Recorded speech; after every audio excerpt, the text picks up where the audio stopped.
ठीक है, आज हम नया लेक्चर शुरू कर रहे हैं, इलेक्ट्रिक फील्ड, लेक्चर नंबर 2। आगे बढ़ते हैं इलेक्ट्रिक फील्ड को। कल मैंने आपको इलेक्ट्रिक फील्ड के बारे में, इलेक्ट्रिक फील्ड इंटेंसिटी और डायरेक्शन ऑफ इलेक्ट्रिक फील्ड के बारे में एक्सप्लेन किया था। उसे आगे पढ़ रहे हैं। उसे अगला टॉपिक हमारा relation between electric field intensity E and force, electrostatic force F, E में और फोर्स F में relation.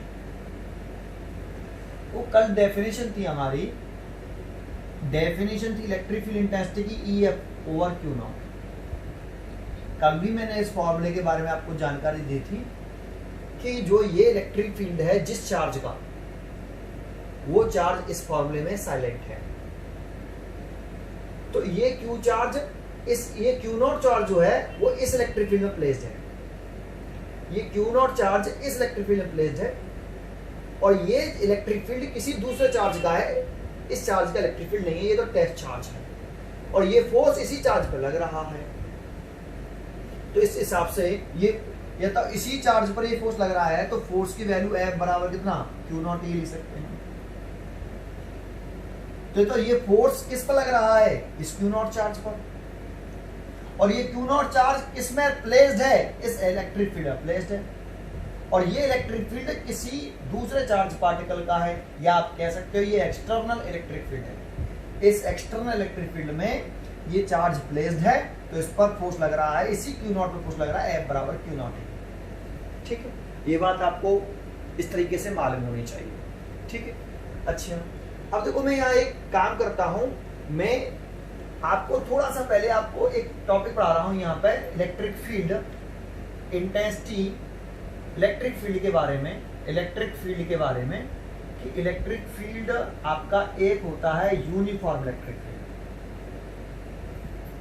Uniform external electric field है ना, और एक होता है नॉन यूनिफॉर्म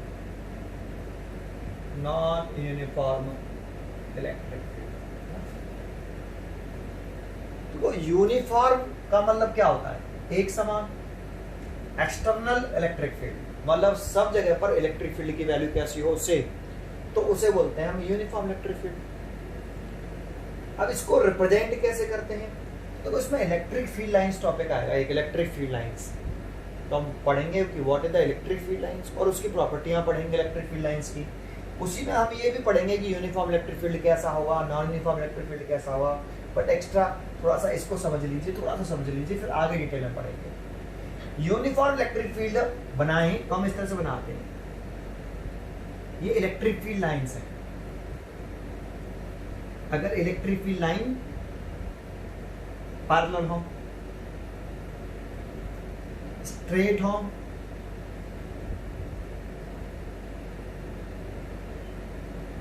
और एक ही डायरेक्शन में हो और सबके मैग्नीट्यूड सेम हो, देखो इनकी लेंथ सेम बना रहे हैं, वेक्टर है ना, electric field is vector quantity, उसकी लेंथ सेम बना रहे हैं, तो लेंथ सबकी सेम है, दैट मींस मैग्नीट्यूड सेम है, डायरेक्शन सेम दिखाई दे रही है। और सबसे बड़ा इंपॉर्टेंट वर्ड है इक्यू डिस्टेंसेस है। कैसी है, इक्यू डिस्टेंसेस है, इनके बीच में जो गैप है ये वाला और ये वाला गैप इक्वल हो, तो ये रिप्रेजेंट होता है। ये यूनिफॉर्म इलेक्ट्रिक फील्ड को रिप्रेजेंट करने का तरीका है कि हम यूनिफॉर्म इलेक्ट्रिक फील्ड को कैसे रिप्रेजेंट करें। तो यूनिफॉर्म इलेक्ट्रिक फील्ड को रिप्रेजेंट कैसे करा जाता है कि इलेक्ट्रिक फील्ड लाइंस के मैग्नीट्यूड सेम हो, डायरेक्शन सेम हो और इक्यू डिस्टेंसेस हो, इक्यू डिस्टेंसेस हो, तो हम इसको यूनिफॉर्म इलेक्ट्रिक फील्ड का रिप्रेजेंटेशन कह सकते हैं कि एक भाई हमने ये एक एक्सटर्नल यूनिफॉर्म इलेक्ट्रिक फील्ड बना दिया। इसके अलग है नॉन यूनिफॉर्म इलेक्ट्रिक फील्ड कैसे बनाते हैं, तो नॉन यूनिफॉर्म इलेक्ट्रिक फील्ड का मतलब सब जगह पर इलेक्ट्रिक फील्ड की वैल्यू डिफरेंट हो। देखो इनमें से ये सारी प्रॉपर्टियां में से कोई भी प्रॉपर्टी चेंज होती है तो नॉन यूनिफॉर्म इलेक्ट्रिक फील्ड हो जाता है। जैसे फॉर एग्जांपल मैं ऐसे बना दूं, एक इलेक्ट्रिक फील्ड मैंने ऐसे बना दिया, यहाँ पे डायरेक्शन चेंज हो गई सबकी, इलेक्ट्रिक फील्ड की। दूसरा मैग्नीट्यूड भी सेम नहीं रहा। तीसरा इक्यू डिस्टेंसेस भी नहीं है। यहाँ पे इलेक्ट्रिक फील्ड लाइंस क्लोजर है और यहाँ पर इलेक्ट्रिक फील्ड लाइंस के बीच में गैप ज्यादा हो गया है। जैसे ये एक पॉइंट मान लें, ये बी पॉइंट मान लें, तो जितना इलेक्ट्रिक फील्ड लाइंस क्लोज हो जाती हैं वहां इलेक्ट्रिक फील्ड स्ट्रांग हो जाता है।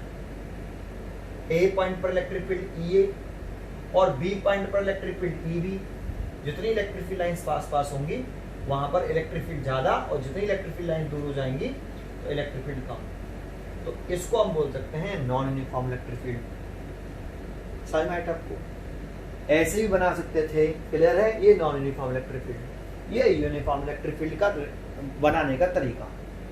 तो थोड़ा सा आइडिया दिया कि यूनिफॉर्म इलेक्ट्रिक फील्ड हम कैसे बनाते हैं। नॉन यूनिफॉर्म इलेक्ट्रिक फील्ड में हम क्या करेंगे, समझ में आया आपको? इसमें यूनिफॉर्म इलेक्ट्रिक फील्ड में मैग्नीट्यूड सेम होनी चाहिए, लंबाई सेम होनी चाहिए, डायरेक्शन सेम होनी चाहिए और सबसे बड़ी बात ये जो गैप है वो इक्वल होना चाहिए। तो ये रिप्रेजेंट करता है यूनिफॉर्म एक्सटर्नल इलेक्ट्रिक फील्ड को। इसमें एक पॉइंट डाल लें हम यहाँ ए, यहाँ डाल लें बी, यहाँ पर सी, तो इन सभी पॉइंटों पर इलेक्ट्रिक फील्ड कैसा होगा, सेम होगा। ठीक है, तो ये यूनिफॉर्म इलेक्ट्रिक फील्ड को रिप्रेजेंट करता है। समझ में आया आपको? ठीक है, अब हम इसी को यहाँ पे एक पॉइंट बता रहे हैं फिर ऐसे आगे। पहले समझ में आया आपको electric field, uniform external electric field और non uniform electric field. Uniform electric field और non uniform electric field type बता दिए। थोड़ा सा आगे इसे और डिटेल में पढ़ेंगे कि इसका क्या मतलब है और ऐसे क्यों लिखा। जब हम property of electric field lines पढ़ेंगे तब इसे समझेंगे और। ठीक है, अभी हम इस टॉपिक पर फोकस कर रहे थे कि relation between electric field intensity and electric force. तो ये मैंने पॉइंट बताया। तो जरा इसको बनाते हैं, एक हम एक्सटर्नल इलेक्ट्रिक फील्ड बना लेते हैं, यूनिफॉर्म इलेक्ट्रिक फील्ड बना लेते हैं। तो हमने एक एक्सटर्नल यूनिफॉर्म इलेक्ट्रिक फील्ड बना दिया, ये एक्सटर्नल यूनिफॉर्म इलेक्ट्रिक फील्ड। तो ये एक्सटर्नल यूनिफॉर्म इलेक्ट्रिक फील्ड है, मतलब जिस चार्ज ने इलेक्ट्रिक फील्ड ये जनरेट किया हुआ वो चार्ज यहाँ साइलेंट है, छुपा लिया है हमने, छुपा दिया उस चार्ज को। तो ये इलेक्ट्रिक फील्ड किसी चार्ज ने, सोर्स चार्ज ने डेवलप किया, उसको हमने छुपा दिया। तो ये केवल आपको इलेक्ट्रिक फील्ड दिखाई दे रहा है कि ये एक इलेक्ट्रिक फील्ड है भाई। ठीक है, अब इसमें कोई दूसरा चार्ज रख रहे हैं यहाँ पे, है ना? ये दूसरा चार्ज है, इस चार्ज का ये इलेक्ट्रिक फील्ड नहीं है, क्योंकि कोई भी चार्ज इटसेल्फ के इलेक्ट्रिक फील्ड की वजह से फोर्स एक्सपीरियंस नहीं करता। तो ये electric field external electric field है, जिस चार्ज का ये इलेक्ट्रिक फील्ड है उसे छुपा दिया है। ठीक है, और इसमें इस इलेक्ट्रिक फील्ड में फिर हमने कोई दूसरा चार्ज रख लिया है, जैसे क्यू चार्ज रख लिया। अब बताओ ये चार्ज फोर्स एक्सपीरियंस करेगा क्या नहीं? तो आप एक बात ध्यान से समझ लीजिए, कभी भी किसी चार्ज पर फोर्स लगेगा या नहीं लगेगा ये हमें कैसे मालूम पड़ेगा? तो कोई भी चार्ज फोर्स एक्सपीरियंस तभी करता है जब वो किसी दूसरे चार्ज के इलेक्ट्रिक फील्ड में प्रेजेंट हो। सेल्फ के इलेक्ट्रिक फील्ड की वजह से कोई भी चार्ज फोर्स एक्सपीरियंस नहीं करता।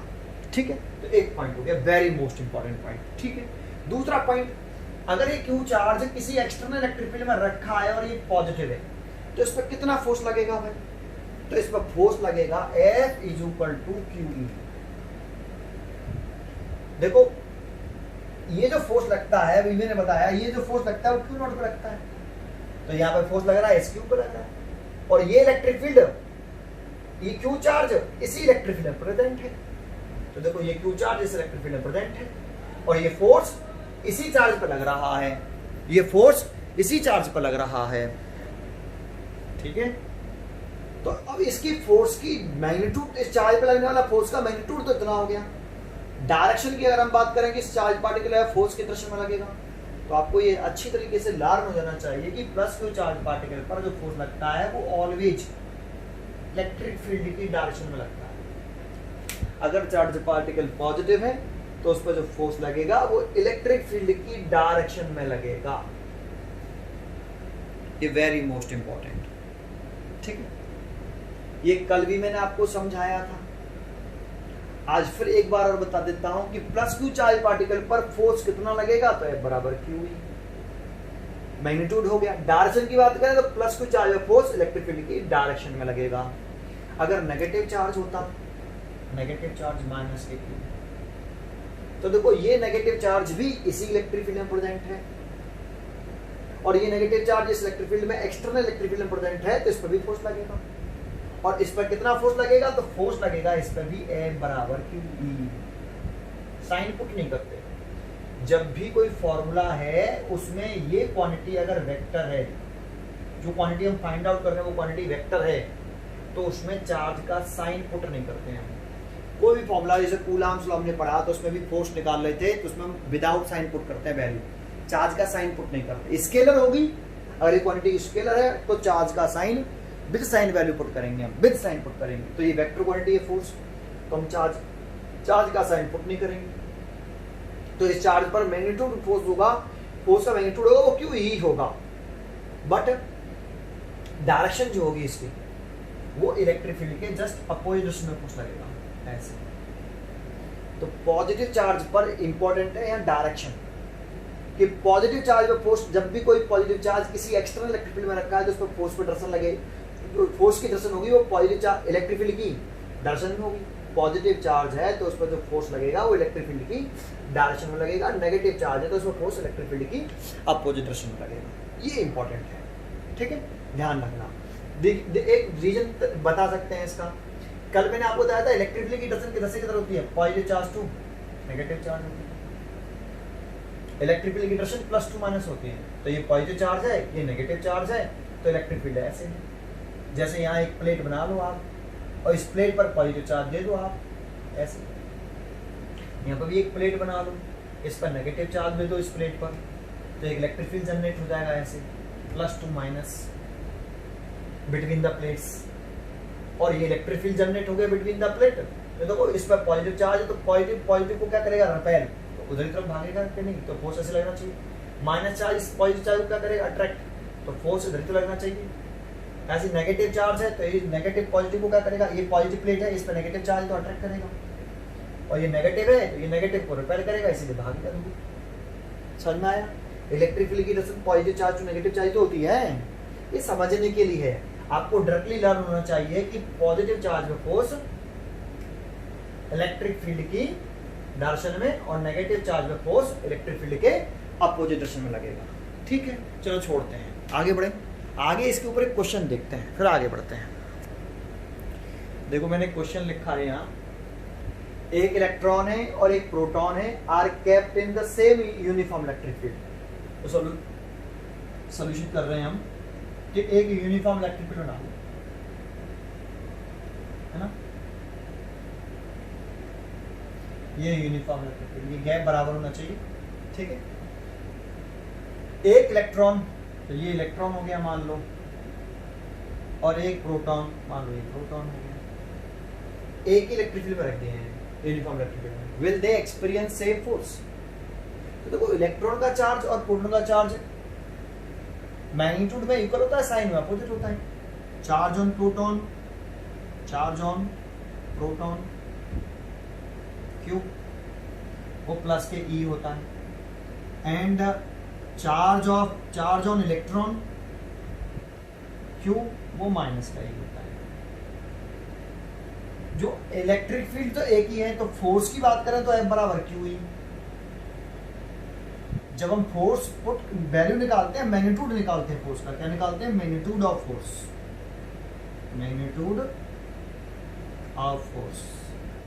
है ना? तो साइन पुट नहीं करते, तो एफ बराबर साइन पुट नहीं करना चार्ज का, तो ई। तो प्रोटॉन पर और इलेक्ट्रॉन पर लगने वाला जो फोर्स है वो मैग्नीट्यूड में इक्वल होगा। हम ये बोलेंगे, हम ऐसा नहीं कह देंगे कि प्रोटॉन और इलेक्ट्रॉन पर लगने वाला फोर्स इक्वल होगा, ऐसे नहीं वर्ड यूज करेंगे। प्रोटॉन और इलेक्ट्रॉन पर लगने वाला फोर्स मैग्नीट्यूड में इक्वल होगा। कितना होगा, ई चार्ज ऑन इलेक्ट्रॉन और E electric field, but direction opposite होगी दोनों फोर्सों की।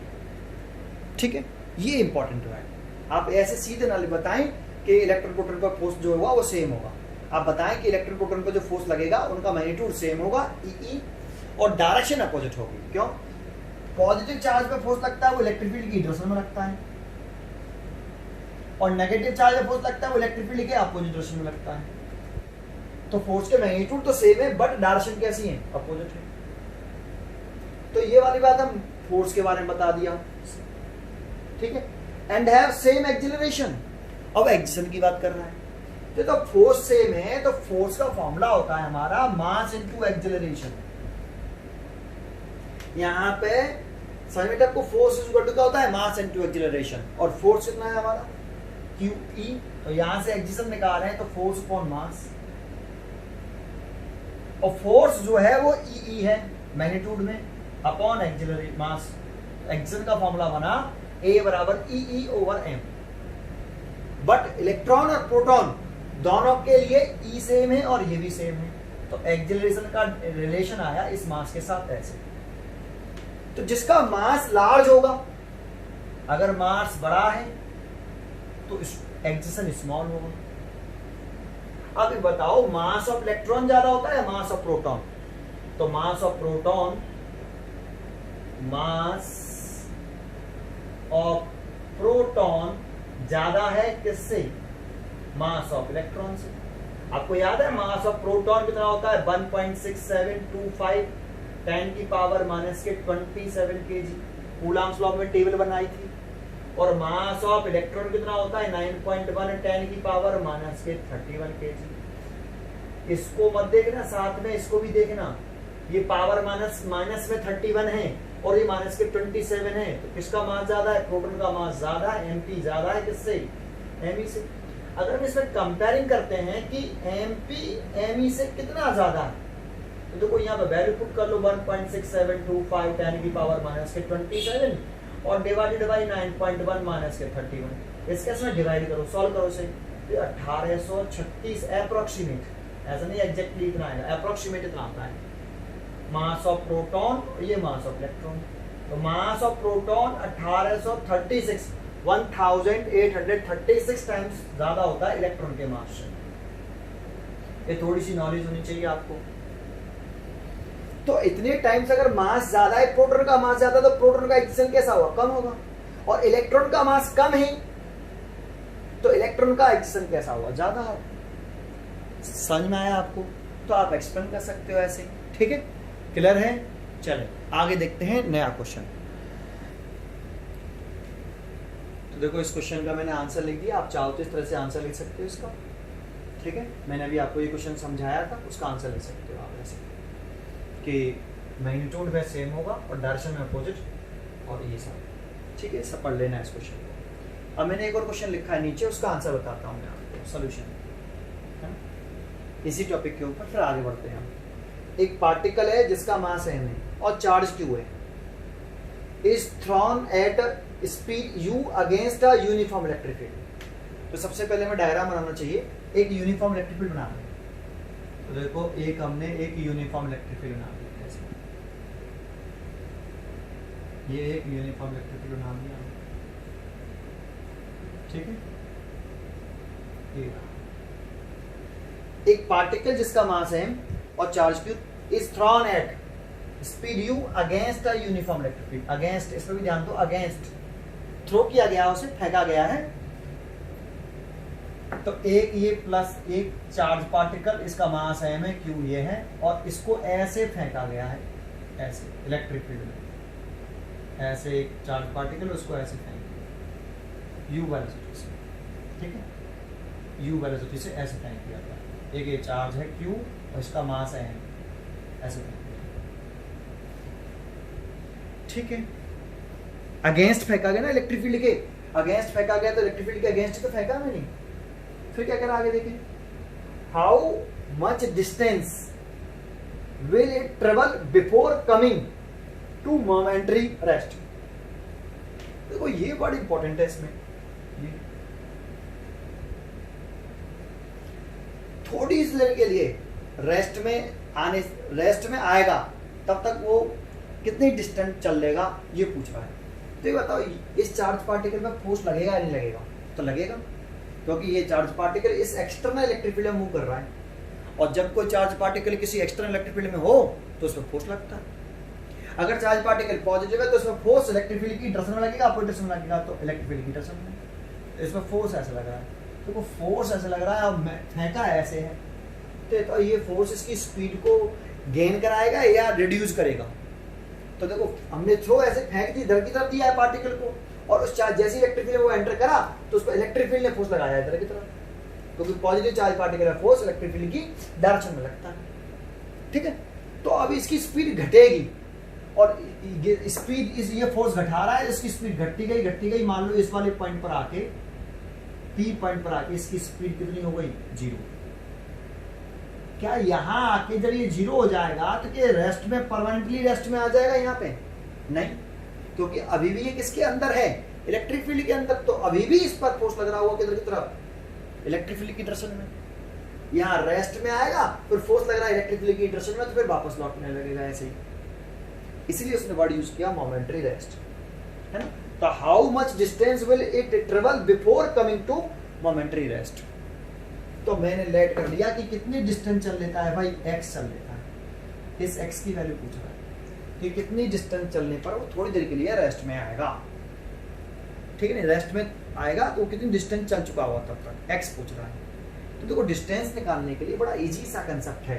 इस चार्ज पार्टिकल पर एक ही फोर्स लग रहा है, ये यहाँ पर हम ग्रेविटेशनल फोर्स को इग्नोर कर रहे हैं, सभी को इग्नोर कर रहे हैं ग्रेविटेशनल फोर्स को, केवल इलेक्ट्रोस्टैटिक फोर्स की बात चल रही है। ठीक है, अच्छा ठीक है। तो इस पर यही एक फोर्स लग रहा है इस चार्ज पार्टिकल पर, और यही एक फोर्स लग रहा है, तो ये नेट फोर्स और नेट फोर्स है, तो नेट फोर्स किसके बराबर होता है? मास इनटू एक्सीलरेशन के बराबर। वैसे ये फोर्स कितना लग रहा है? Electric force on charge Q A बराबर QE, है ना।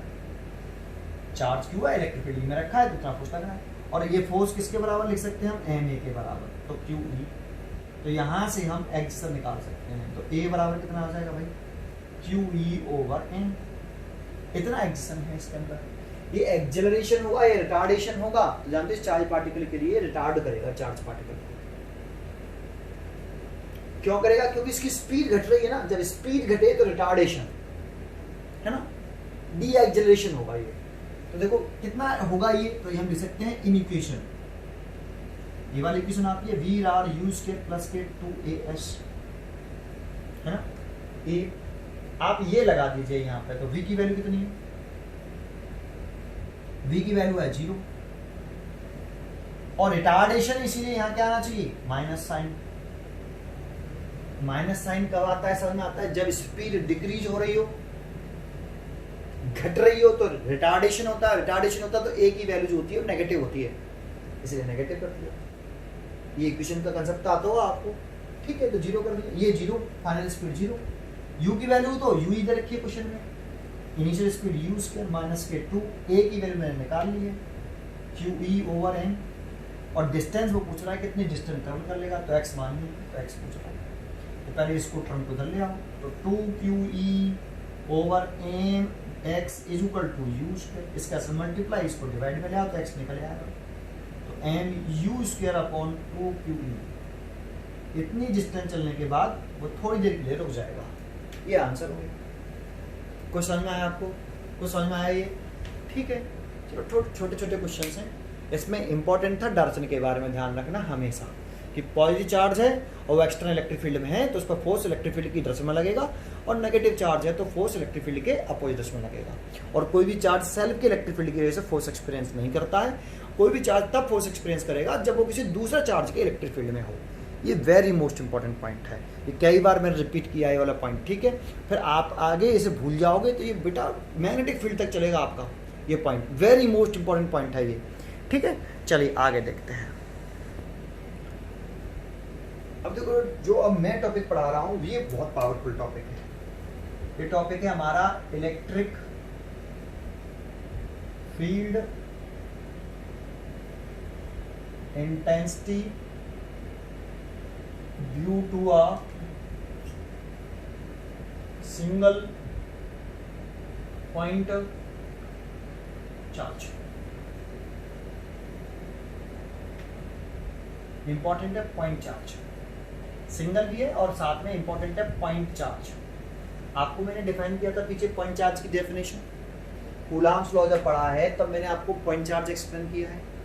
ठीक है, उसी पर ध्यान रखना। ये हम जो इलेक्ट्रिक फील्ड इंटेंसिटी का डेरिवेशन कर रहे हैं ये due to single point charge के लिए कर रहे हैं। ठीक है, अब सिंगल पॉइंट चार्ज के लिए डेरिवेशन कैसे करेंगे? और देखो इलेक्ट्रिक फील्ड इंटेंसिटी का डेरिवेशन है ड्यू टू पॉइंट चार्ज। देखो इलेक्ट्रिक फील्ड इंटेंसिटी निकालना है due to single point charge, तो सबसे पहले आप एक सिंगल पॉइंट चार्ज बना लो। तो मैंने एक सिंगल पॉइंट चार्ज बना दिया प्लस, तो ये अपने चारों तरफ एक इलेक्ट्रिक फील्ड प्रोड्यूस करता है। उस इलेक्ट्रिक फील्ड के इनसाइड एक पॉइंट पर आपको इलेक्ट्रिक फील्ड इंटेंसिटी निकालनी है ना। तो ये एक पॉइंट बना लिया मैंने, जो इस चार्ज से कितनी दूरी पर है, r डिस्टेंस पर है। और यहाँ स्पेस में मीडियम कौन सा मानने हैं हम, एयर वैक्यूम मानने हैं, ठीक है। तो ये Q चार्ज इस P पॉइंट पर कितना इलेक्ट्रिक फील्ड प्रोड्यूस करेगा, उसकी वैल्यू फाइंड आउट करनी है।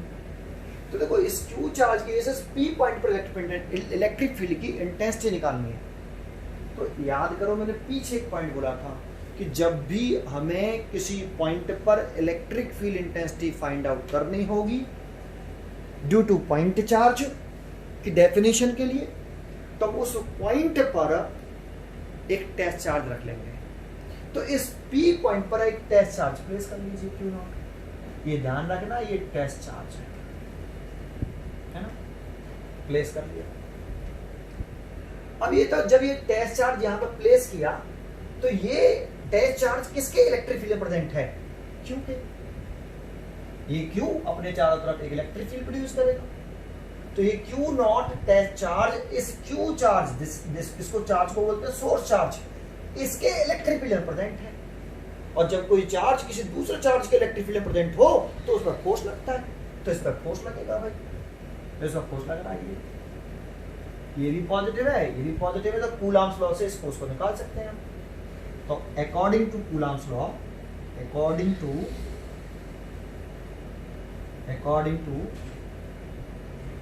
Coulomb's law, electric force on Q0 due to Q, इस Q0 पर फोर्स लग रहा है, F इज इक्वल टू, ठीक है, F इज इक्वल टू, क्या ये चार्ज इस पर फोर्स लगा सकता है, तो नहीं लगा सकता।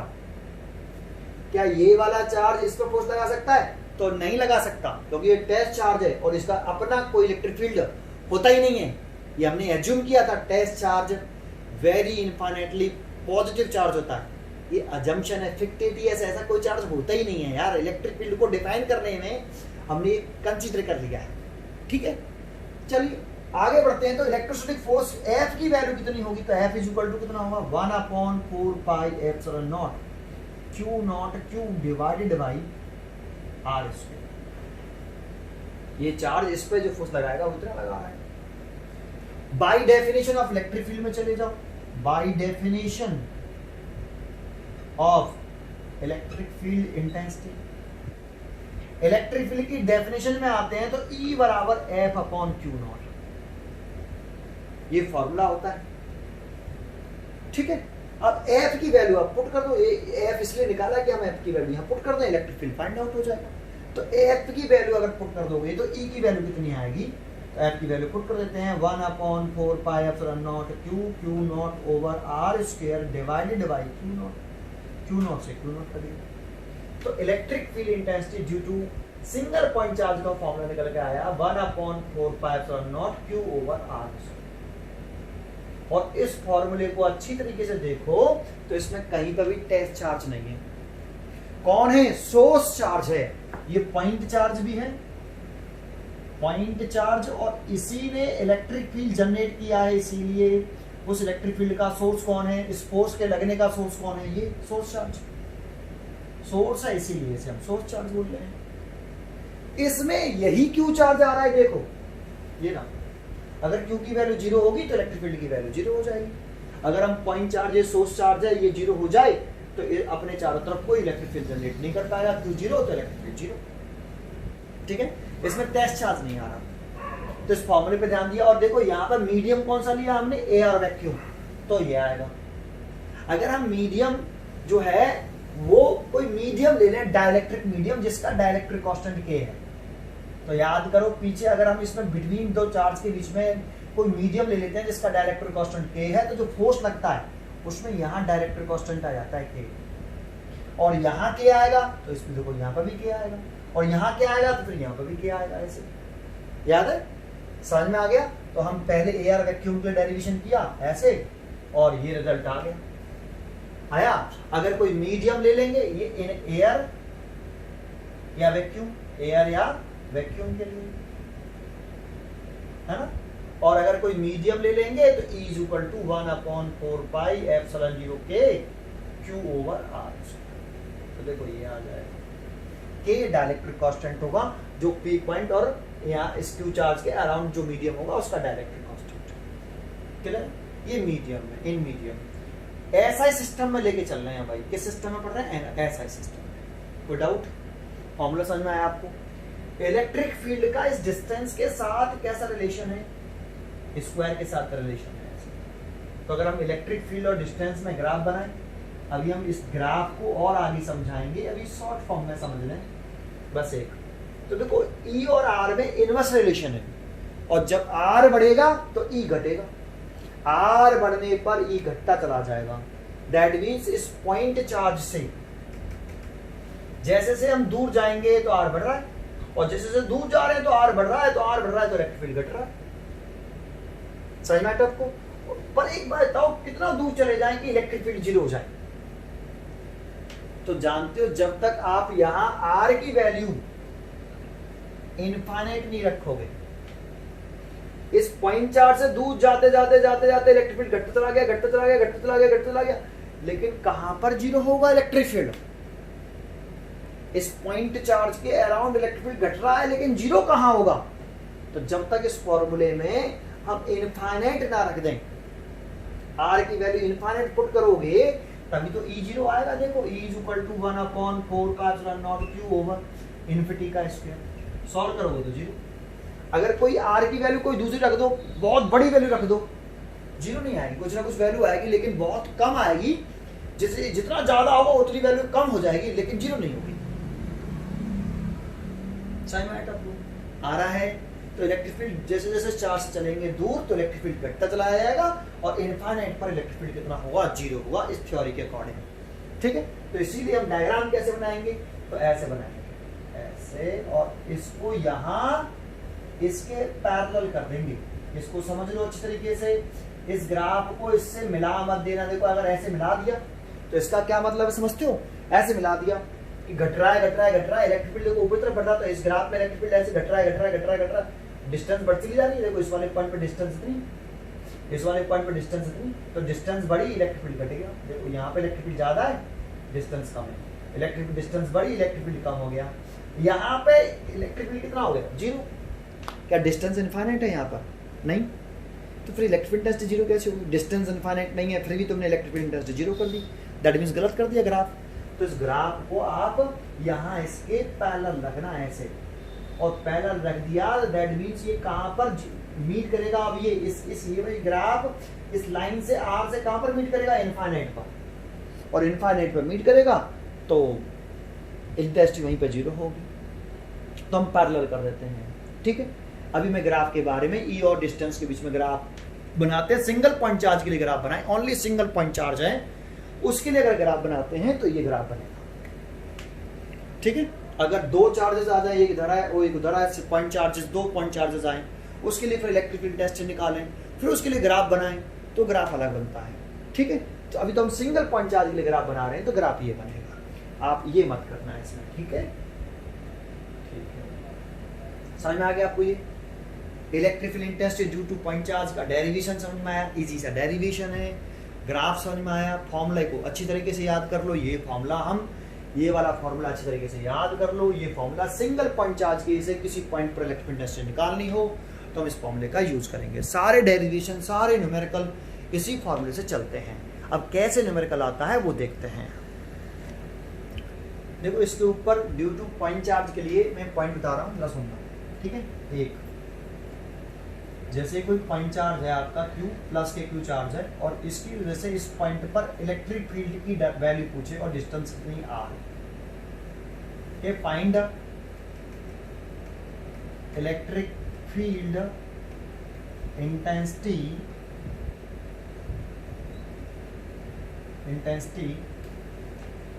एट पॉइंट P लेंगे पे ध्यान देना, ड्यू टू प्लस के Q चार्ज।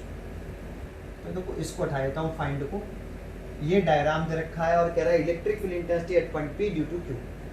तो E इज इक्वल टू हम लिखेंगे 1/4 pi epsilon 0 plus Q charge की से निकाल लें तो प्लस क्यू चार्ज आ जाएगा यहाँ पे। किस पॉइंट पे निकाल लें? पी पॉइंट पे निकाल लें। तो क्यू और पी पॉइंट के बीच की शॉर्टेस्ट सेपरेशन का स्क्वायर आएगा यहाँ। क्यू चार्ज की से निकाल लें तो क्यू चार्ज आ गया। किस पॉइंट पे निकाल लें? पी पॉइंट पे निकाल लें तो क्यू और पी पॉइंट के बीच की शॉर्टेस्ट सेपरेशन का स्क्वायर लिखना है। तो क्यू चार्ज और पी पॉइंट के बीच की शॉर्टेस्ट सेपरेशन कितनी दिखाई दे रही है? आर। ये आर का स्क्वायर है ना। इस पर ध्यान दे लो कि कौन सी डिस्टेंस आती है। क्यू की ए से पी पॉइंट पे निकाले तो क्यू और पी के बीच की लाइन ज्वाइनिंग कर लो और उनके बीच की शॉर्टेस्ट सेक्शन का स्क्वायर करेंगे। एक डायरेक्शन दिखाना सबसे ज्यादा इंपॉर्टेंट होता है इलेक्ट्रिक फील्ड की। तो किस पॉइंट पे इलेक्ट्रिक पोटेंशियल निकालनी है? पी पॉइंट पर। ये क्या चार्ज है? प्लस का। तो मैंने इसके डायरेक्शन के बारे में पीछे समझाया था आपको कि प्लस क्यू चार्ज हो तो उस पर इलेक्ट्रिक इंटेंसिटी की डायरेक्शन प्लस क्यू चार्ज से अभी।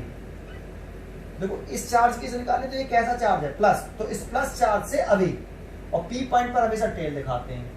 पी पॉइंट पर टेल आना चाहिए। एक हो गया। दूसरे पॉइंट की तरफ चलते हैं। बहुत छोटे छोटे पॉइंट हैं, ऐसे कोई नहीं बताता है, मैं ही बता रहा हूँ आपको ऐसे, है ना। पी पॉइंट, ये डिस्टेंस आर है, सब कुछ बताऊंगा। पूरा पूरा एक चैप्टर पढ़ के देखिए, कुछ भी छूट जाए तो क्या है, ठीक है। ये माइनस का क्यू चार्ज है, ये पी पॉइंट है। इस माइनस क्यू चार्ज की से पी पॉइंट पर इलेक्ट्रिक इंटेंसिटी पूछ रहा है। तो देखो फिर लिखे electric field intensity at a point P due to minus के क्यू।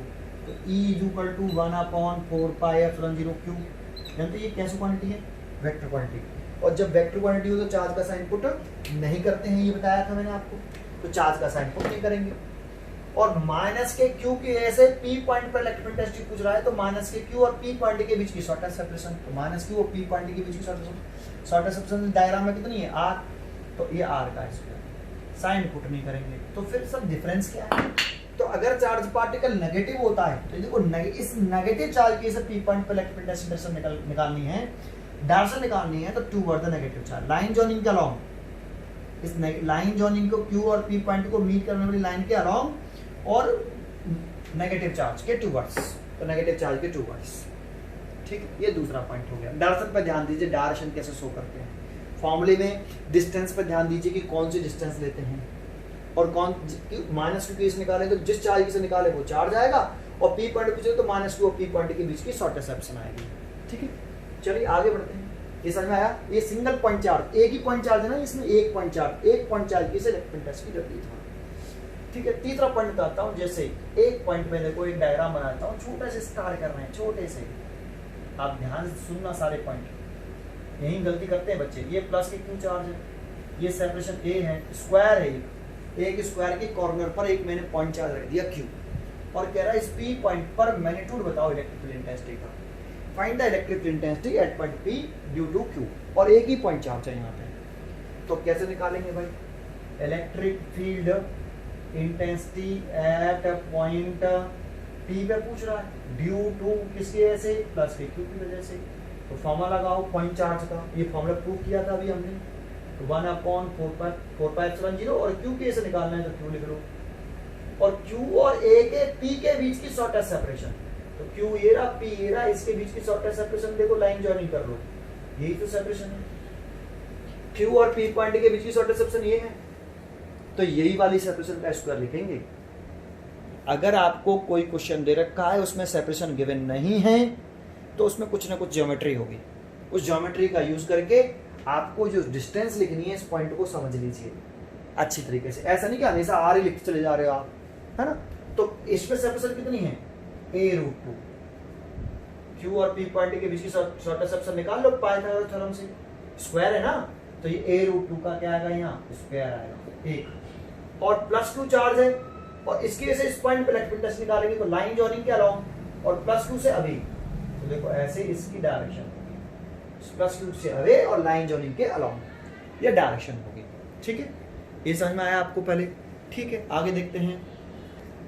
देखो एक क्वेश्चन बताता हूँ, थोड़ा सा बड़ा करते हैं इसको, ठीक है। एक क्वेश्चन देगा, उसने देखो यहाँ एक चार्ज दे दिया प्लस के 1 माइक्रोकूलम, है ना, और यहाँ एक चार्ज दे दिया 3 माइक्रोकूलम, और यहाँ पर एक और चार्ज दे दिया 2 माइक्रोकूलम, है ना। ये 2 माइक्रोकुलाम, ये भी प्लस का है, ये भी प्लस का है ना। और इनके बीच की सेपरेशन भी दे दी, ये 2 मीटर है और ये 3 मीटर सेपरेशन है। अब कह रहा है कि फाइंड, सॉरी ये यहाँ पे बस 2 ही चार्ज है, एक प्लस का एक 3 माइक्रोकुलाम, ये पॉइंट दे दिया पी, एक 1 माइक्रोकुलाम चार्ज है, एक 3 माइक्रोकुलाम चार्ज है और बीच ये सेपरेशन दी है, पॉइंट पी है एक, ठीक है। कह रहा है find electric field intensity at point P, P point पर electric field intensity find out करो, ठीक है। तो इसमें तो कितने पॉइंट चार्जेस हैं, एक +1 के माइक्रोकुलाम चार्ज है, एक पॉइंट चार्ज ये हो गया और एक पॉइंट चार्ज ये हो गया। लेकिन हमने जो भी फॉर्मूला पढ़ा उसमें तो एक ही पॉइंट चार्ज था, इसमें 2 पॉइंट चार्ज दे रखे हैं। तो आप एक बार उस पॉइंट चार्ज के फॉर्मूले का यूज करके एक बार इस चार्ज की वजह से इस पॉइंट पर इलेक्ट्रिक फील्ड इंटेंसिटी निकाल लो और एक बार इस चार्ज की वजह से इस पॉइंट पर इलेक्ट्रिक फील्ड इंटेंसिटी निकाल लो और डायरेक्शन दिखा दो, डायरेक्शन दिखा दो। तो शुरुआत करते हैं, कैसे कर रहे हैं सॉल्यूशन, यहां से शुरू करते हैं। लिखेंगे कैसे, electric field intensity at a point P due to +1 microcoulomb charge. इस P पॉइंट पर इलेक्ट्रिक फील्ड इंटेंसिटी निकाल रहे हैं ड्यू टू इस चार्ज की वजह से। तो फॉर्मूला याद है आपको, E1 = 1/4πε0। चार्ज लिखते हैं तो कितना, 1 × 10⁻⁻⁶। भाई यही तो चार्ज है, माइक्रोकुलाम कुलाम में चेंज करेंगे, एक माइक्रोकुलाम में कितने कुलाम होते हैं, 10⁻⁻⁶ कुलाम, लिख दिया। ओवर इस चार्ज और इस P पॉइंट के बीच की शॉर्टेस्ट सेपरेशन जो कितनी है, 2 मीटर। 1 कुलाम और P पॉइंट के बीच की शॉर्टेस्ट सेपरेशन कितनी है, 2 मीटर, उसका स्क्वायर। इसकी वैल्यू कितनी होती है, 9 × 10⁻⁹ और ये 10⁻⁻⁶ और ये 4। 6 मिनट आपको यहाँ पे ये 4 आ गया, तो ये हो गया 9/4 × 10⁻⁻⁶ न्यूटन पर कुलाम। डायरेक्शन दिखा दीजिए। तो इसी चार्ज की वजह से तो इलेक्ट्रिक फील्ड निकाला, ये प्लस की वजह से, इसकी वजह से। इससे ये कैसा चार्ज है, प्लस, तो प्लस से कैसा, अवे। तो इस वाले पॉजिटिव चार्ज की से निकाला है, तो इसी पॉजिटिव चार्ज से अवे, उससे मत देखना आप। +1 कुलाम की से निकाला है, तो ये E1 किसका है, +1 कुलाम का, तो +1 कुलाम से अवे। तो देखो ऐसे E1 हो गया, +2 कुलाम से अवे, इस चार्ज से अवे और P पॉइंट पर टेल दिखाते हैं। अब इस चार्ज के तो इलेक्ट्रिक फील्ड इंटेंसिटी निकाल लिया, ये भी तो एक पॉइंट चार्ज ही है, इसकी वजह से भी इलेक्ट्रिक फील्ड इंटेंसिटी निकाल लो पॉइंट चार्ज का फॉर्मूला यूज करके। And electric field intensity, language जरूर लिखना, at point P due to plus के 3 माइक्रोकुलाम चार्ज, 3 माइक्रोकुलाम चार्ज। तो कितना, E2 = देखो ये वाला फॉर्मूला फिर लगाएंगे तो इसकी वैल्यू डायरेक्ट पुट कर देता हूँ, 9 × 10⁻⁹।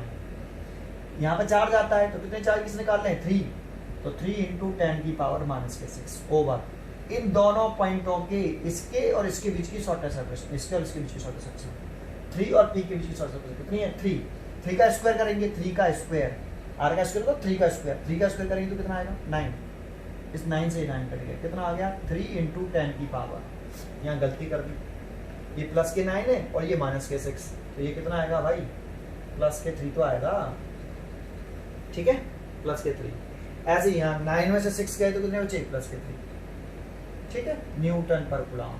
क्लियर है, यहाँ तक समझ में आया आपको। इसकी भी दर्शन दिखा देते हैं।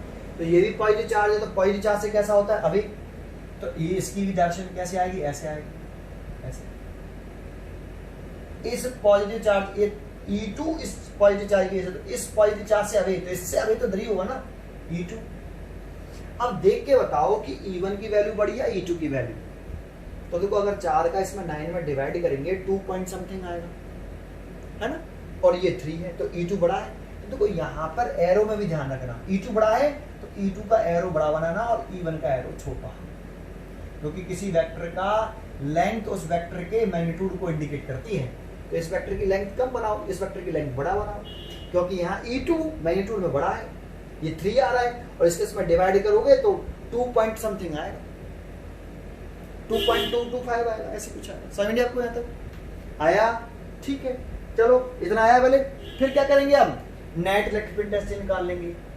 देखो अब इस P पॉइंट पर एक पॉइंट चार्ज ये था, इसकी वजह से इलेक्ट्रिक फील्ड इंटेंसिटी निकाल दी, एक पॉइंट चार्ज ये था, इसकी वजह से भी इलेक्ट्रिक फील्ड इंटेंसिटी निकाल दी, और कोई इलेक्ट्रिक चार्ज है क्या यहाँ पे? नहीं। तो दोनों चार्ज की स्ट्रेंथ निकाल ली। अब नेट इलेक्ट्रिक फील्ड स्ट्रेंथ निकालने। नेट के लिए आपको मैंने 4 रूल पढ़ाए थे कूलॉम्स लॉ में, है ना। वो सभी वेक्टर क्वांटिटी के लिए वैलिड होते हैं, जितनी भी वेक्टर क्वांटिटी है सबके लिए वैलिड होते हैं। सेम डायरेक्शन में एक पॉइंट पर दो वेक्टर क्वांटिटी है, डायरेक्शन कैसी है? सेम। जैसे एक पॉइंट पर 2 इलेक्ट्रिक फील्ड है और उनकी डायरेक्शन कैसी है? सेम। तो नेट कैसे निकालते हैं हम? ऐड कर देते हैं। और अपोजिट डायरेक्शन होती है तो सब्ट्रैक्ट करते हैं। अगर पहले आप उन वीडियो को देखो बेटा, रूल्स को अगर नहीं देखा है तो पहले रूल मालूम होने चाहिए।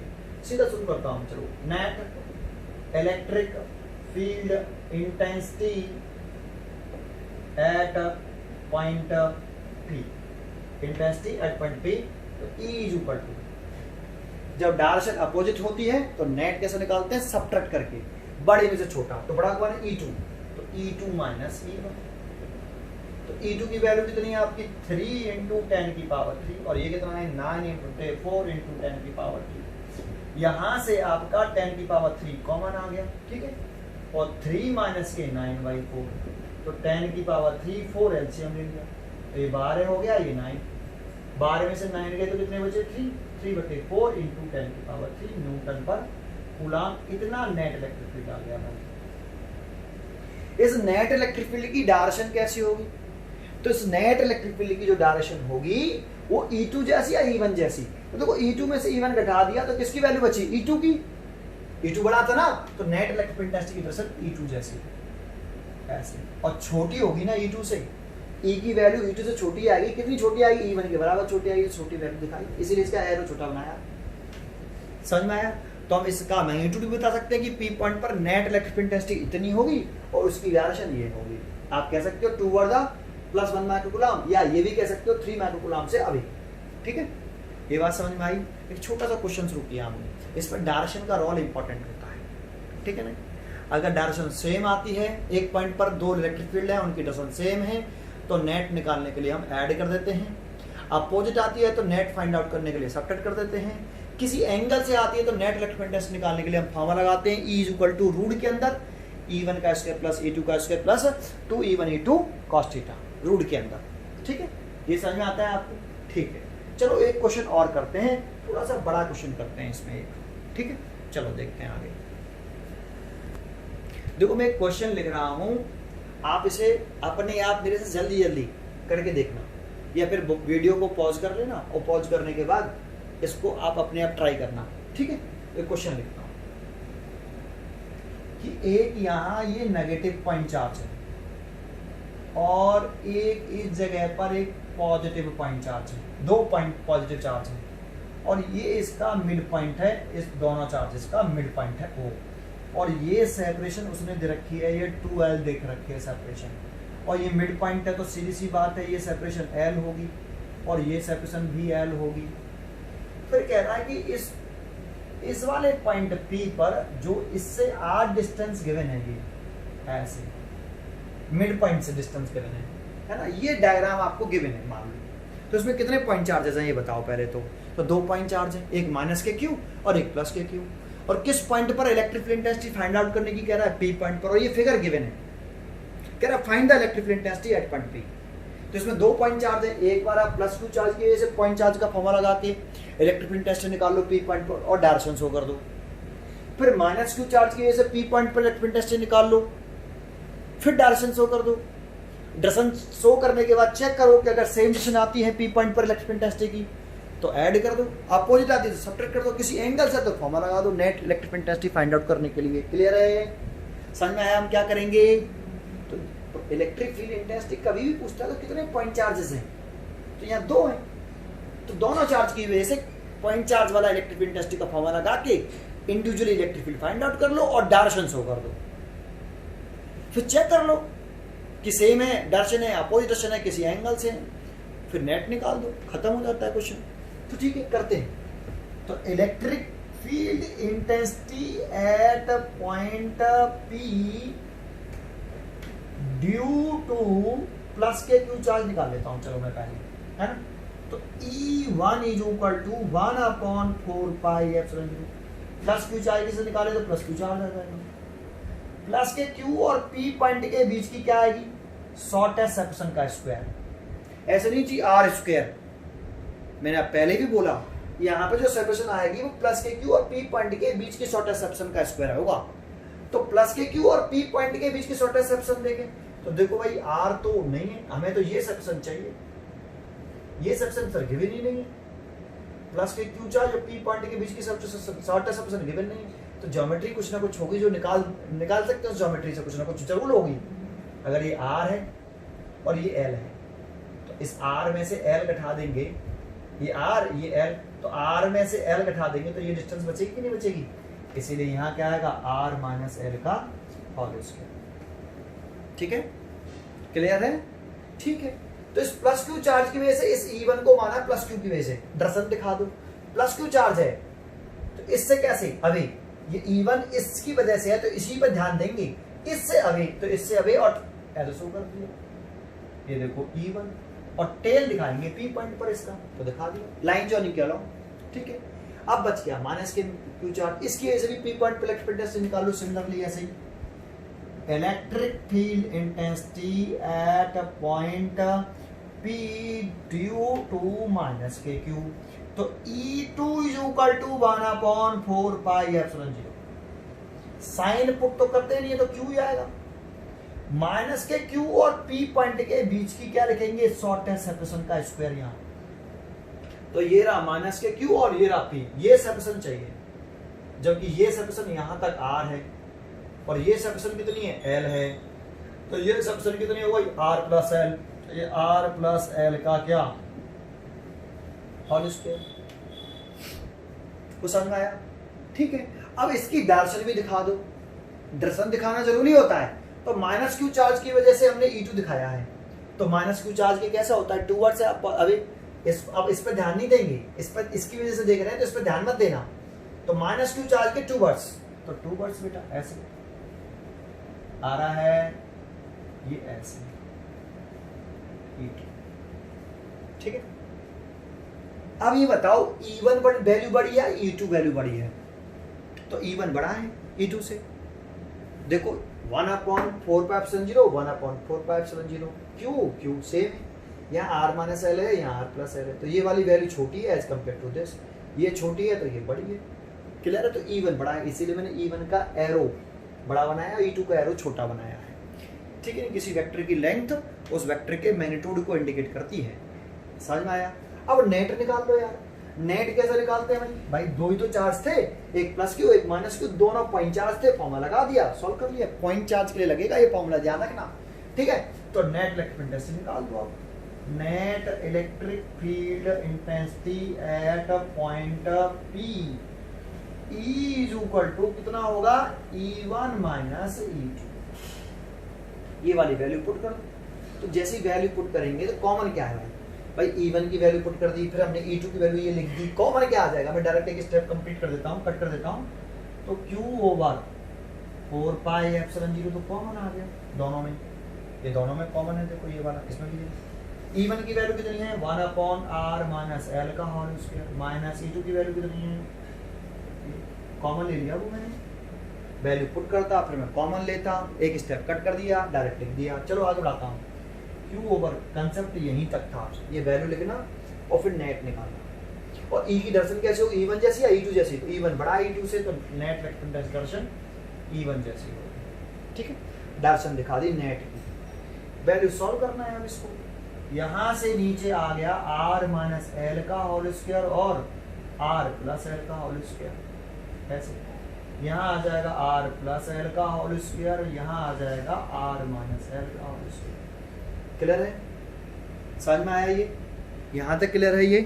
ठीक है, एक स्टेप और लिख सकते हैं, नीचे जगह है हमारे पास, तो Q/4 पाई एप्सिलॉन 0, ये देखो इसमें इस वाले जगह पे ध्यान देना, R square minus L square का होल स्क्वायर लिख सकते हैं ऐसे, आपने एक फॉर्मूला पढ़ा है ना, a square minus b square is equal to a plus b और ए माइनस बी, तो यहाँ पे भी तो यही हो रहा है, आर माइनस एल और आर प्लस एल, इसका भी स्क्वायर है इसका भी स्क्वायर है, दोनों के स्क्वायर है, तो एक पूरे का स्क्वायर कर हुआ ऐसे। ठीक है, ऐसे अब देखो एक बार प्लस हो रहा है एक बार माइनस हो रहा है, R square minus L square पूरे का होल स्क्वायर, ठीक है, नीचे वाले को लिख लिया, इस पे a प्लस बी का होल स्क्वायर खोल दो तो क्या आएगा यहाँ R square plus L square plus 2RL minus bracket लगाना पड़ेगा क्योंकि माइनस साइन लग रहा है, इसका खोलो R square plus L square minus के 2RL। लेकिन जब इस साइन को उठाएंगे ब्रैकेट खोलेंगे तो ये साइन चेंज हो जाएंगे, यहाँ माइनस आ जाएगा यहाँ प्लस आ जाएगा। दिक्कत कुछ? कोई दिक्कत नहीं, क्लियर है? यहाँ तक आया। फिर इसे सॉल्व कर लेते हैं, यहाँ पे सॉल्व कर देता हूँ। देखो E इज इक्वल टू आ गया Q ओवर 4πε0 और यहाँ से देखो आर स्क्वायर से आर स्क्वायर कट गया, एल स्क्वायर से एल स्क्वायर कट गया, तो ऊपर हो गया ये ऊपर वैल्यू आई 2RL और 2RL 4RL और नीचे value I R square minus L square का होल स्क्वायर। तो देखो ये इलेक्ट्रिक फील्ड आ गया, ये आंसर हो गया। कुछ समझ में आया आपको? ठीक है, तो इलेक्ट्रिक फील्ड इंटेंसिटी निकालने का कंसेप्ट पर बहुत छोटा सा कंसेप्ट है। पॉइंट चार्ज का फॉर्मूला लगाइए, कितने पॉइंट चार्जेस हैं उन सब की वजह से इलेक्ट्रिक फील्ड इंटेंसिटी निकालिए, डायरेक्शन दिखाइए, डायरेक्शन दिखाने के बाद चेक करिए कि सेम डायरेक्शन है, अपोजिट डायरेक्शन है, इसी एंगल से है। ठीक है, चलें आगे एक क्वेश्चन और बताता हूँ ऐसे ही, फिर देखते हैं आगे। एक क्वेश्चन और कराता हूँ, ठीक है, एक क्वेश्चन और करते हैं आगे। एक क्वेश्चन में देखो मैं फिर दोबारा से एक क्वेश्चन लिख रहा हूँ, कॉन्सेंट्रेट करना, थोड़ा सा और टफ बनाते हैं इस क्वेश्चन को। देखो एक ये माइनस के क्यू चार्ज यहाँ, ठीक है, न्यूमेरिकल कर रहे हैं हम, इलेक्ट्रिक फील्ड इंटेंसिटी कैसे निकालते हैं, माइनस के क्यू, ये एक प्लस के क्यू, और इनके बीच की ये सेपरेशन में 2L ही मानना हो अभी जो की थी, ये इसका मिड पॉइंट है, तो ये सेपरेशन L हो जाएगी, सीधा सा है, ये भी L हो जाएगी अगर ये मिड पॉइंट है। और इससे 8 डिस्टेंस ऊपर चला गया मैं, यहाँ एक पॉइंट P है, कह रहा है फाइंड द, ये डायग्राम गिवन है आपको, सारी वैल्यू गिवन है, कह रहा है find the electric field intensity at point P। इस P पॉइंट पर electric field intensity find out करो, find the electric field intensity at point P। तो P पॉइंट पर इलेक्ट्रिक फील्ड इंटेंसिटी कैसे निकालेंगे?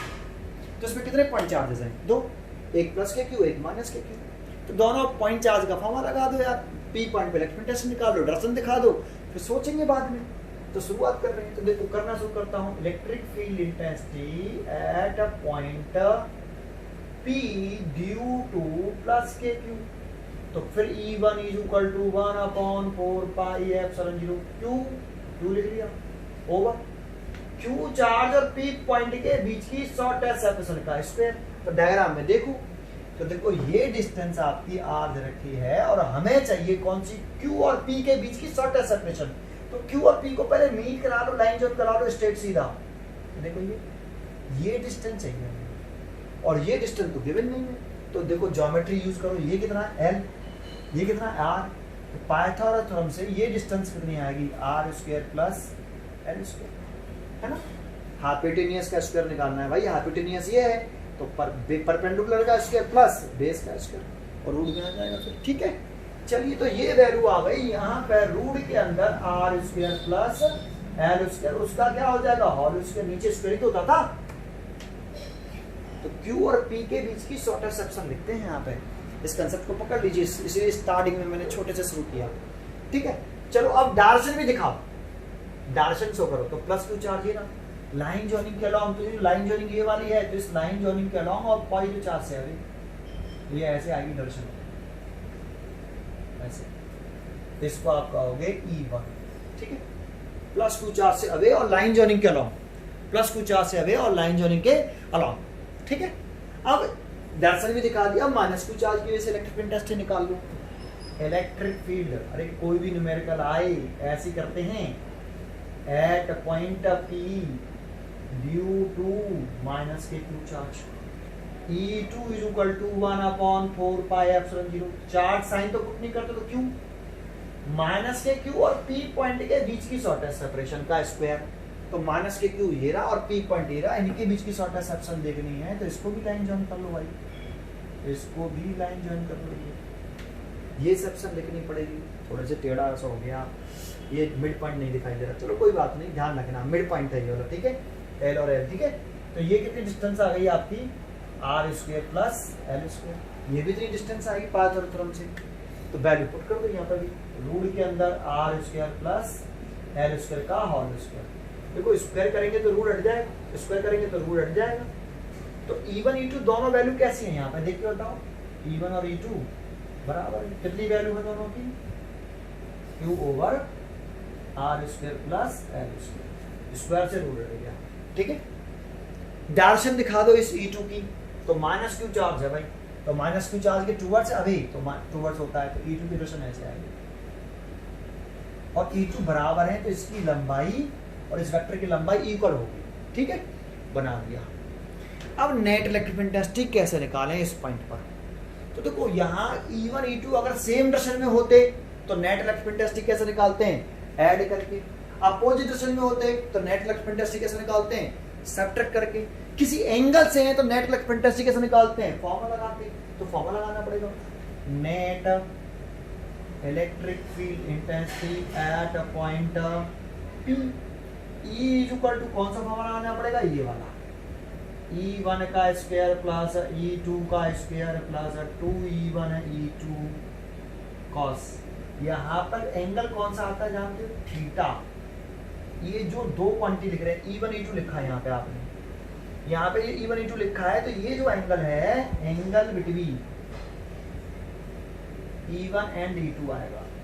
और एंगल कौन सा लेते हैं, टेल टू टेल लेते हैं, हेड एंड भी लेते हैं, टेल हेड नहीं लेते।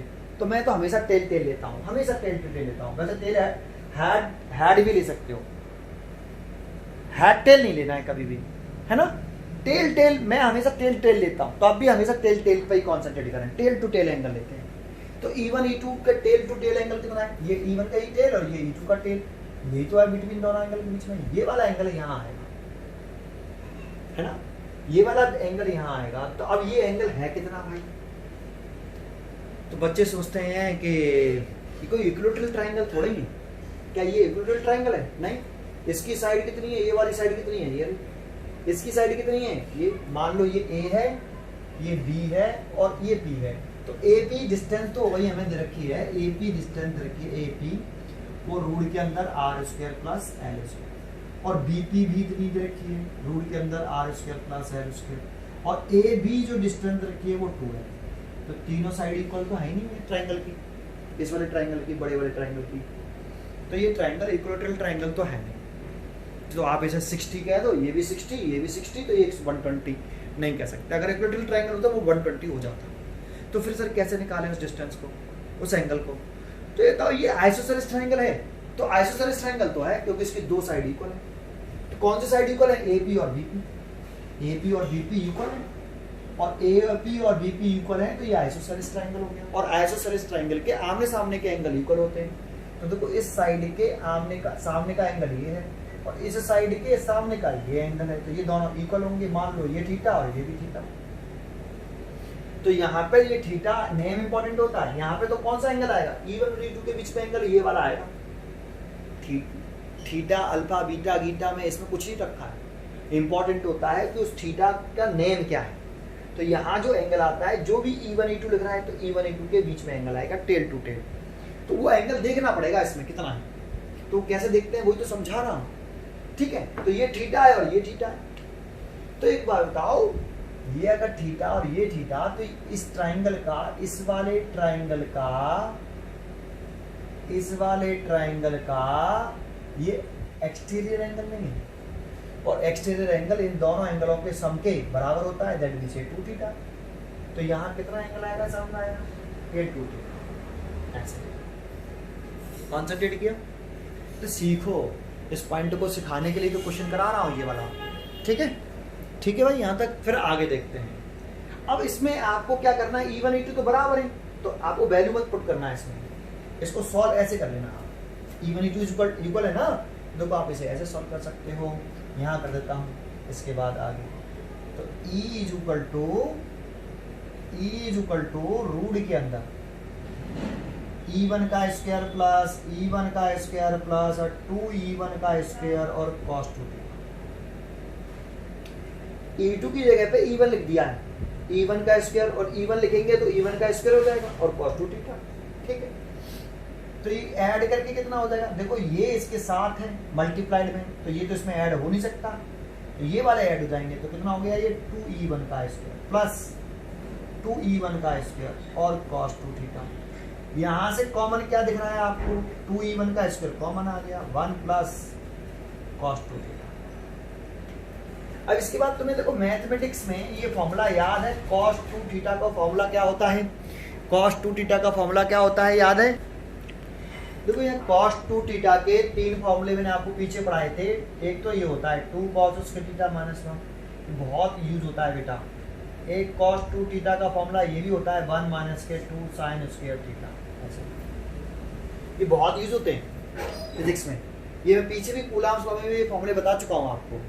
तो देखो यहाँ पे cos 2 थीटा के साथ 1 आ रहा है, तो जब भी cos 2 थीटा के साथ 1 आए तो इन दोनों में से कौन सा फॉर्मूला यूज करें, ऐसा फॉर्मूला यूज करें जिससे 1 कैंसिल हो जाए, कैंसिल हो जाना चाहिए। तो देखो क्या फॉर्मूला यूज कर लेना चाहिए हमें रूल के अंदर, 2e1 का स्क्वायर 1 प्लस cos 2 थीटा की जगह पे हमें ये वाला फॉर्मूला यूज करना चाहिए, 2 cos स्क्वायर थीटा माइनस 1, और इस 1 से देखो ये 1 कैंसिल हो जाएगा।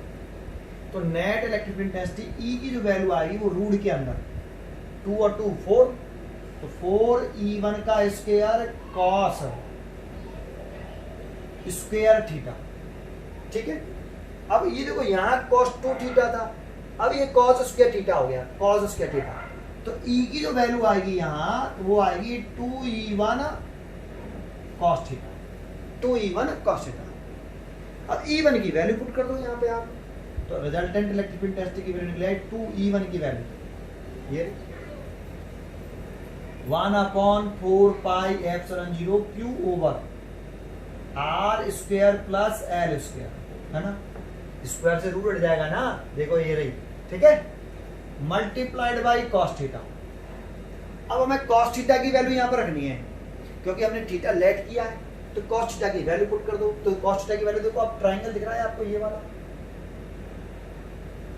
इस ट्राइंगल में अगर आप cos थीटा की वैल्यू निकालोगे तो cos थीटा की जो वैल्यू आएगी वो आएगी बेस बटे हाइपोटेन्यूज। तो बेस कितना है ये वाला, ये लंबाई कितनी है यहाँ से यहाँ तक L आ गया, अपॉन हाइपोटेन्यूज कितना ये वाला, तो कितना है रूट के अंदर R square plus L square.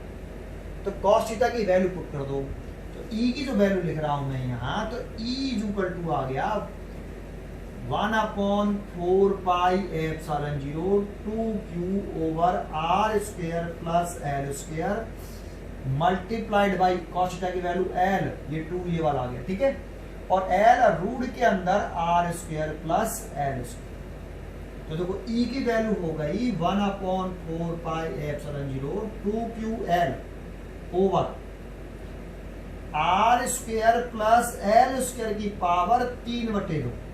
3/2 power क्या होगी समझ में आ रहा है, देखो इसकी R square plus L square की पावर 1 है और इसमें इसकी पावर कितनी है R square plus L square की पावर 1/2 है।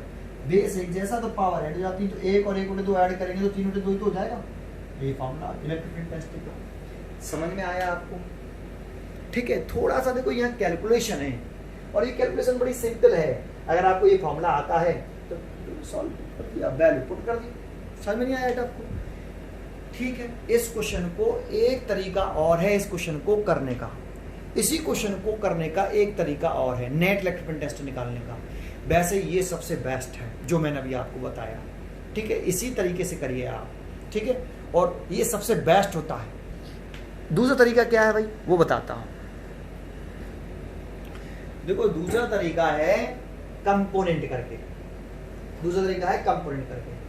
देखो ये आप 2 थीटा छोड़ो, और एक बात बता दूं पहले, कब उसको सेकंड मेथड करने से पहले एक चीज बता दूं, जो नेट इलेक्ट्रिक इंटेंसिटी की दर्शन आएगी ना वो E1 E2 कैसे है, बराबर है ना, और जब इक्वल हो तो रिजल्टेंट कहां से पास होता है, उसके बाइसेक्टर से, ऐसे। ये भी कूलॉम्स लॉ में समझाया है मैंने, वो रूल्स में, अगर E1 E2 बराबर हो तो रिजल्टेंट E1 E2 के बीच में जो एंगल है 2 थीटा, ये 2 थीटा एंगल था उसके बाइसेक्टर से जाएगा, और बाइसेक्टर से जाया तो ये लाइन और ये लाइन पैरेलल होगी, तभी तो ये थीटा है, ये 2 थीटा था, बाइसेक्टर से क्या तो ये थीटा आ गया। तो ये ऑल्टरनेट एंगल कब होंगे, जब ये लाइन इसके पैरेलल होगी, तो इलेक्ट्रिक फील्ड इंटेंसिटी ऐसे आएगी। डार्सन के बारे में बताया। चलिए ठीक है, हम सेकंड मेथड में चलते हैं। सेकंड मेथड में हम कैसे नेट इलेक्ट्रिक इंटेंसिटी निकालेंगे।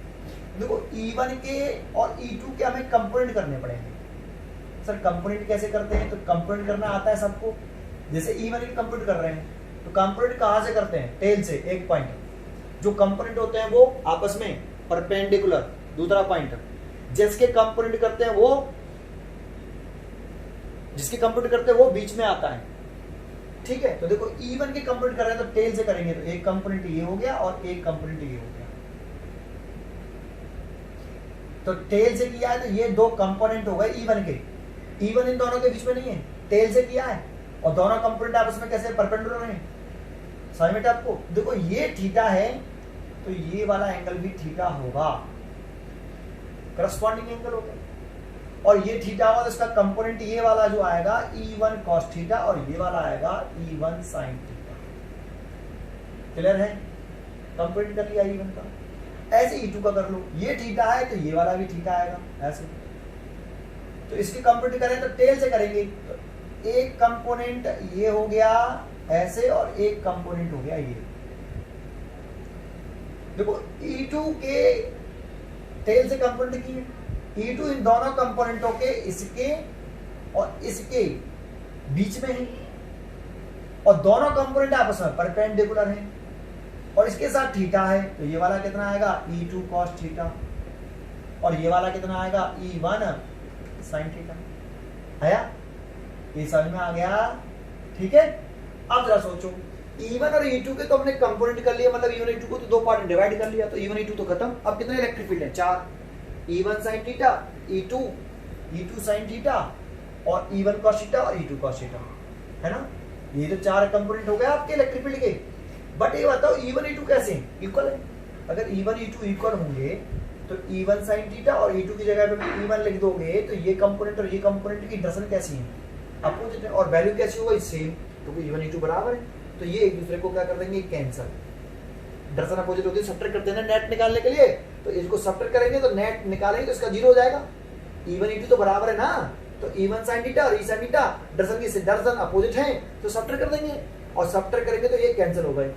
इन दोनों की डायरेक्शन कैसी है? E1 cos थीटा और E2 cos थीटा की डायरेक्शन सेम है, तो नेट निकालेंगे तो इनको ऐड कर देंगे, तो नेट इलेक्ट्रिक फील्ड इंटेंसिटी सीधे निकल आई। Net electric field intensity at point P E is equal to E1 cos theta plus E2 cos theta. Add क्यों किया? डायरेक्शन सेम है, और ये कंपोनेंट कैंसिल हो गए। तो E1 और E2 बराबर हैं, तो E2 की जगह पे भी E1 लिख दें, तो कितना हो गया? 2E1 cos थीटा आया। और ये देखो वही रिजल्ट आ गया जो अभी हमने करा था। अब E1 की वैल्यू पुट कर दो और फिर cos थीटा की वैल्यू निकाल लो, अभी जैसे निकाली थी इस वाले में, बेस बटे हाइपोटेन्यूज करके, फिर सॉल्व कर दो। और नेट इलेक्ट्रिक फील्ड इंटेंसिटी कैसे होगी? E1 E2 को ऐड किया है ना, तो नेट इलेक्ट्रिक इंटेंसिटी डायरेक्शन ऐसे आएगी। ये नेट डायरेक्शन हो गई। समझ में आया आपको? बच्चों को यही अच्छा लगता है, टीचर भी यही कराते हैं, लेकिन फर्स्ट जो मेथड है जो मैंने आपको बताया है वो हमेशा वैलिड रहेगा और हमेशा ट्रू रहता है, क्योंकि सेम डायरेक्शन आएगी तो हम ऐड कर देंगे, अपोजिट डायरेक्शन आएगी तो हम सब्ट्रैक्ट कर देंगे, किसी एंगल से आएगा तो हम फॉर्मूला लगा देंगे। ठीक है, कंपोनेंट के चक्कर में नहीं पड़ेंगे हम कभी भी। फिर भी मैंने आपको ये बताया क्योंकि बहुत सारे टीचर इस मेथड से कराते हैं इसको। ठीक है, तो आप इससे करना चाहो तो इससे कर लो। क्लियर है? तो electric field intensity due to point charge हम निकालते कैसे समझ में आया। अब इसके ऊपर अब ये भी न्यूमेरिकल हैं आपके, कल मैं आपको और न्यूमेरिकल कराऊंगा इलेक्ट्रिक फील्ड इंटेंसिटी के, और ग्राफ पढ़ेंगे हम आगे पॉइंट चार्ज के, और टॉपिक पढ़ते हैं आगे, कल देखते हैं। Thank you.